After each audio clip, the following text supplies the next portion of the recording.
The other day, while reporting on a grooming gang case in the UK, Tommy Robinson was arrested, and apparently he was sentenced to 13 months in prison. Shortly after his arrest, a judge ordered that no one could talk about it. And so, subsequently, dozens of news outlets, or a dozen plus, started pulling down all of their articles talking about what happened, and you can imagine what happened next. Everyone started talking about it. So, to better understand what is going on with this, I reached out to a lawyer, Will Chamberlain, and we are going to have a discussion about Tommy Robinson and his case, and what this means for technology and the freedom of the press. Before we get started, make sure you head over to patreon.com/Timcast and click Become a Patron to help support my work. For those of you who don't know, the other day I got a guideline strike, and it's unclear as to why, but that is a huge threat to my channel, and it means I can no longer do live streams until this strike is lifted.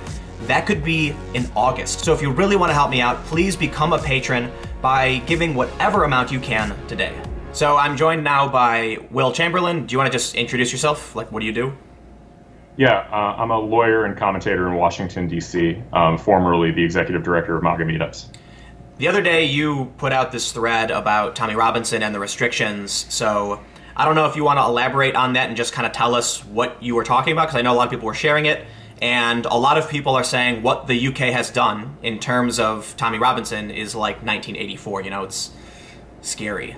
Right. So yesterday, Tommy Robinson, to my understanding, got thrown in prison for a 13-month jail sentence after he was arrested for a breach of the peace. He was apparently live streaming outside of a courthouse and interviewing or harassing defendants. I don't even know what the actual facts of the matter are, and which connects to the second issue, which is that after imposing this sentence, the judge in the case imposed reporting restrictions, banning publications from discussing or publishing any reports of the proceedings in Tommy's case. So let me stop you right here, and I'll just say Tommy was apparently arrested a while ago, and the judge issued an 18-month sentence with, I think, 13 months suspended or something like that.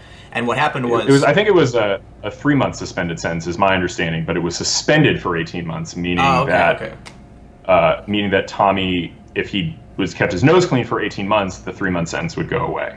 But that was just a year ago. So now they're actually giving him a full 13 months on top of what he was originally supposed to get? My reading is that they basically, the suspended sentence became unsuspended, and then they tacked on an additional 10 months for good measure, because it looks like that what he got arrested for yesterday was essentially the same, very similar to what he had been arrested for a year ago, which is interviewing people outside of a courthouse. And I think in the first case, he was actually filming himself inside the courthouse, which is a no-no everywhere. Yeah. But the severity of the sentence, and sort of also the fact that it was just imposed sua sponte, well, I guess, which is normal for contempt proceedings. We'll talk about that later. But the severity of the sentence without any sort of jury trial, and how fast it happened is really pretty remarkable, even from what reading I've done on English law. Yeah, so that's an important thing too. We're talking about the UK, right? And that's just our cousin across the pond. But the reporting restrictions are what kind of freaked everybody out, because all of a sudden, you know, like a dozen plus news organizations deleted all their articles about what happened. You know, so do you want to elaborate on what you were talking about yesterday in terms of the restrictions? Yeah, so reporting restrictions are a phenomenon in the UK. The UK takes the right to a fair trial far more seriously than it does freedom of speech. And so they look at things like the O.J. Simpson trial and any sort of publication of trials in America as this incredible injustice to criminal defendants, because the idea is that criminal defendants shouldn't have to deal with the potential for the possibility that jurors are going to come in and be biased about the outcomes. The problem is that the way that the UK deals with this problem to protect juries from contamination is by using the hammer of criminal contempt to ban anybody from talking about cases when there's a potential for juror contamination. In some cases, this still might be justifiable. You can imagine that in a very contentious rape trial, for instance, it would be very difficult to have a truly uncontaminated jury pool if there's national news reporting. So you can understand some of the reasoning why a law like this might exist, even if it deeply offends our notions of freedom of the press. What's remarkable about this case, though, is that the judge imposed a restriction on talking about Tommy's conviction and Tommy's case. That's strange because Tommy has already been thrown in jail. There's no jury trial for criminal contempt, meaning that what's happened effectively is that the judge has already sentenced Tommy, convicted and sentenced Tommy to 13 months in prison, and subsequently banned anybody from talking or criticizing that action in the United Kingdom. That strikes me as a remarkable abuse of power. Wasn't the restriction set to end not when Tommy gets out of jail, but when this other grooming gang trial ends? Something like that? Am I wrong? Yes, the restriction is set to end when the other grooming trial ends, and I'm not sure when that will be. Somebody messaged me saying it actually wouldn't be that long, and I suppose the argument then would be that talking about Tommy's case could possibly prejudice this other trial. That wasn't made clear in the order, and the order that the judge put out explicitly talks about these proceedings referring to Tommy's case. So I'm not sure that's actually what's happening. But moreover, even if that's true, there's ways to tailor these orders, these gag orders, in Britain so that they don't necessarily create this juror contamination or this potential interference with justice problem. You could tailor the order so that the press isn't allowed to talk about the actual underlying case where these defendants are on trial for grooming children, and instead, but still allow people to talk about Tommy's sentence and what happened to Tommy Robinson, because it seems profoundly unjust to essentially put somebody in jail and then ban people from criticizing that decision. You know what's really scary about this is that I've got I think this is a prosecutor pulled up that I'll talk about this in a second, but saying that it's justifiable to protect this other case. But think about Tommy is an individual with rights, and now he's in prison where he faces risks to his life because there are people who don't like him in prison, like really don't like him, and they are saying that the rights of these people in this trial are more important than the rights of Tommy Robinson. That we need to protect this trial more than we protect. There's two instances of people facing a criminal justice system. And essentially, it's interesting because they are presuming that they want to protect the victims, in which case it's almost like they're assuming guilt on the part of those who are facing the grooming gang trial, the defendants, and Tommy, who are actually having their rights taken away by the inability to talk about what's going on around this case. I get it, that they want to protect the victims. So let me pull up this guy I've got over here. It's his name is Nazir Afzal. He's a former chief prosecutor, patron of 11 NGOs, national advisor, Welsh government.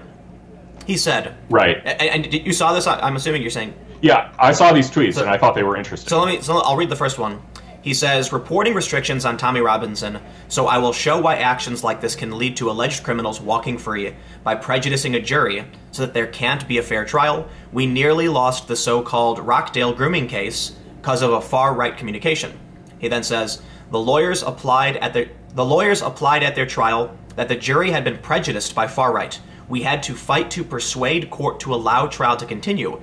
Those criminals came close to being freed, and victims close to getting no justice. Jury must decide on evidence, not on your opinion.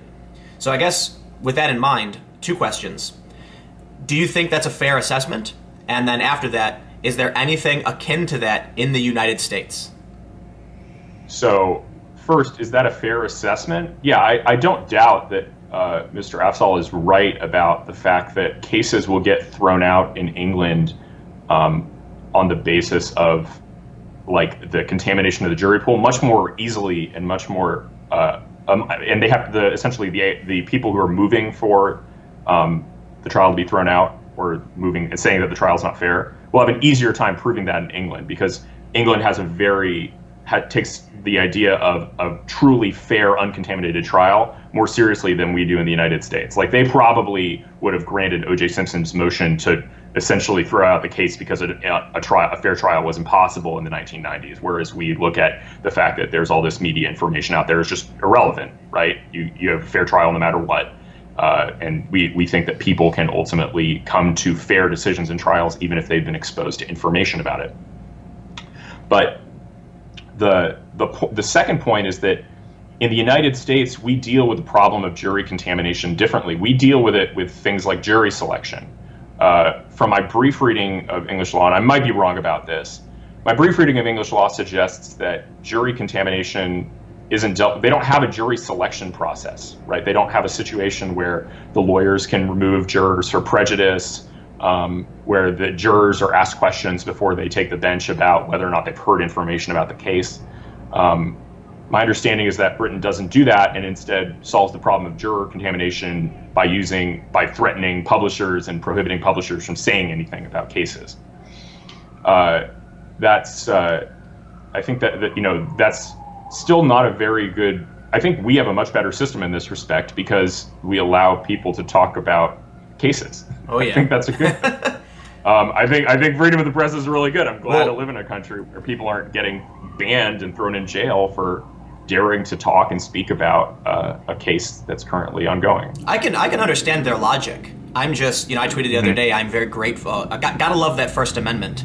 You can't stop people from sharing what's going on. And it's interesting to me too because this guy tweeting this Nesfir says alleged criminals, and in the U.S. we have a presumption of innocence. But not just that, it's what is it? Blackstone's formulation that was the UK, wasn't it? Where he said it's better that 10 guilty persons go free than one innocent person suffer. So to refer to them as alleged criminals is, I guess that's exactly how you'd have to do it. But it's worrisome that the idea is you need more protections for the accuser than as far as I'm concerned. When two people are in a court and there's an accusation being laid and you're presenting evidence, they should be held equally, in terms of evidence and presentation and standing trial and talking. Maybe I'm wrong and the U.S. doesn't do that, but that makes sense to me that you don't just say this person's made an accusation, so they deserve all of these protections and these people don't. You know what I mean? Right. I mean, well, there's actually constitutional protections in a whole stream of cases around what's called the Confrontation Clause, which says that criminal defendants have the right to confront their accusers. So, in various cases, especially sexual assault cases, prosecutors have tried to ask courts to allow the accuser to testify behind closed doors, to testify remotely, to testify in a prior interview, and all those have been thrown out and found unconstitutional by the Supreme Court, which says no, the defendant must be able to confront the accuser as a mode of due process. So that's one instance where we take the fair trial issue quite seriously. But this is just also it's very clearly a difference in norms. Britain just has a lot stricter norms for what constitutes a fair trial than we do when it comes to media publicity and media attention. They would look at our trials. The Zimmerman trial would be another example as just being this appalling spectacle where the person was tried and convicted in the news well before they ever had a chance at a meaningful fair trial. Even, for example, the Harvey Weinstein case, the fact that his perp walk is published all over the news and he's convicted in the court of public opinion before he gets his trial. I suspect the British would look upon that and as a miscarriage of justice in the sense that even Harvey Weinstein is obviously deserving of a fair trial, and the American court justice system is making no effort to ensure that jurors are uncontaminated by bias when they will sit and judge him. Which is actually, I think, a fair criticism in the sense that hold who's going to go on? Go ahead. Right. Hearing that, you're like, oh yeah, that makes a lot of sense, right? It would suck if you wanted the right to a fair trial, but everyone hates you to begin with because of how it sounds, and that's happened time and time again. But let's just talk about the future and technology for a second. They've imposed these reporting restrictions. A dozen plus outlets deleted their stories, and then people in the US wouldn't shut up about it. So what's going to stop someone who's close to the case from just sending a text message to an American, that American then publishing it on their blog or on YouTube, and then everyone in the UK having access to that too? Are they going to tell Twitter, Facebook, YouTube, and all these other platforms they must block every post containing information about Tommy Robinson's case? I mean, it sounds like they would almost have to try. And this is something to note. UK law is pretty broad on the subject of what constitutes a publication. There's not a lot of law explicitly talking about social media and social media accounts. But the truth of the matter is, if you're a UK citizen with a significant Twitter following, and you talk about this case and violate the reporting requirements, you might risk criminal sanction. The people who work for Tommy have already come out saying they've been warned that if they speak too much about this, they face the same penalties, could actually be arrested for talking about it. And that was my question. I said, so I'm not in direct communication with those. They're not telling me secrets or anything. I'm not talking to them. I'm just seeing what they're tweeting. But I thought, well, what if I just sent a text message like, what happened? No one's going to know they told me. You know what I mean? And then I can come out and be like, here's everything that's happening. So what's the point? It just seems like what the UK is trying to do cannot be stopped. You can't stop this from being talked about. Sure, Breitbart London, took down their article, and everyone was like, whoa, that was one of the first articles to come down. But what about Breitbart US? What about me on Twitter? I mean, I could just post a screen grab of the original article, and everyone can read it. Or the archives of it. Are they going to order archive.is to take down all the archives of the story, too? Yeah, it's impossible to stop. Somebody has proposed what's called a futility test, which is the idea that if speech restrictions don't work, then they can't possibly be justifiable, right? Pointless. It's pointless, and so it's not just to throw people in jail if you're not even accomplishing the end you're trying to set out to accomplish. And right, you know what, man? All they've accomplished so far is that we're talking about it. Everyone is talking about it, and now more people than ever are going to know. If they just arrested Tommy, when I first heard that he got arrested, I was like, oh man, again? And I heard some people saying like, oh yeah, Tommy got arrested, and there wasn't that big of a conversation until the judge said, okay, now no one can talk about it. Well, what do you think someone's going to do? You tell them not to do it. Everyone wants to start talking about it now. No, I mean, the thread I did yesterday has done well over 1 million impressions at this point, and has been shared extremely widely, more widely than any other thing I've done on Twitter or any work I've done, period. Yeah. And the fact is, like, there's other aspects of this too. For example, like, I made mistakes, errors of fact and law in that thread. I'm trying to correct them as we speak. But I'm not like a professional journalist. I'm just, a lawyer noticing that nobody has a good explanation for what's happening. And so I'm trying to like read about British law and figure out what's happening and trying to understand it and explain it to my Twitter following. I'm going to make mistakes. And you might say, well, it's really irresponsible of you to do that, Will. But that's what professional media outlets are for. When you ban professional media outlets from reporting on the case, and it's a case that people are going to talk about, you get a ton of misinformation. So I'm not intentionally trying to put out misinformation. I'm trying to be as accurate as possible. But I've gotten multiple critiques from people saying I've gotten a couple things wrong. It's like, well, yeah, that's why reporting requirements are bad, or reporting restrictions are bad, so that top outlets should be covering this and explaining what the hell happened. I've been going on a rage rant bender for the past week about the media, but I will absolutely concede to the fact that the media is more likely to get the facts straight. And I don't mean they're going to get it 100% right. Like, if your thread was 75% correct, they might get 80% correct. So they're going to make mistakes. Right. They're right for criticism. But yeah, when the judge says, okay, professional journalists, no talking about it, well, then who's going to stop the people from just talking to each other? Is the UK going to tell someone with 500 Twitter followers, you're not allowed to talk about Tommy Robinson? At what point do they consider you a publisher or a journalist or high-profile personality? Right, like, here's another question. Okay, you only have 500 Twitter followers, but what if some of them are really prominent people with big Twitter followings who occasionally retweet you? Uh-oh. Did you know in advance that your tweet thread would explode into this thing, and now are you criminally liable in the United Kingdom for violating the court's gag order? There was a story I covered about 2 weeks ago about how they actually said they would look at how many followers you had to determine whether or not you were. It was for hate speech primarily. But then, my question is, let's say you have 0 followers, and you just open your Twitter account, and you have no image, and you're like, wow, can't believe this happened to Tommy Robinson, and then someone searches, finds this, retweets it, boom, 1 million retweets in an hour. Are you in trouble? You had no followers, you had no expectation anyone would see it. Are they going to say, too bad, you used a publisher, you're at fault?